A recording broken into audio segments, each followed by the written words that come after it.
सनाउल्लाह भी उससे कहीं ज़रा ताकतवर नुस्खा बना के बैठा हुआ है। सवाल ही पैदा नहीं होता कि आप इस्लामाबाद में आ सकें।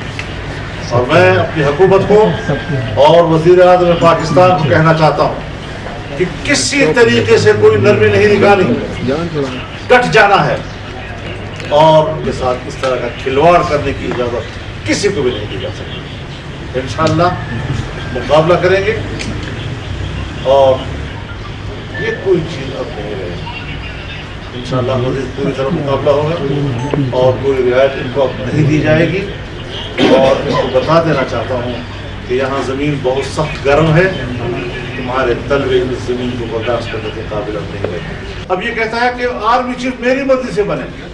अगर इस तरह मर्जी से बनना है तो फिर पीपल्स पार्टी का अपना आर्मी चीफ होगा, फिर मुस्लिम लीग का अपना आर्मी चीफ होगा, फिर हमारी पार्टी का अपना आर्मी चीफ होगा।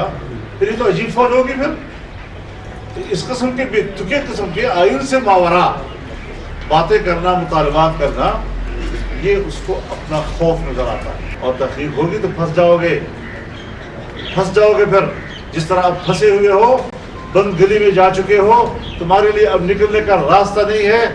और अगर ये आज के ज़माने की नए दौर की मीडिया न होती तो फिर आपकी तो आवाज़ ही खत्म हो जाती है। झूठ का सहारा लेकर तुम अपने आप को जिंदा रखने की कोशिश कर रहे हो। लिहाजा ये कुछ भी नहीं है। हमारे नज़दीक उनकी सियासत मर चुकी है, आखिरी तड़प रहा है और इसकी अब सियासत हुकूमत पर करना। मेरी पहचान वक्त की बात को सब्सक्राइब करें और कमेंट करें।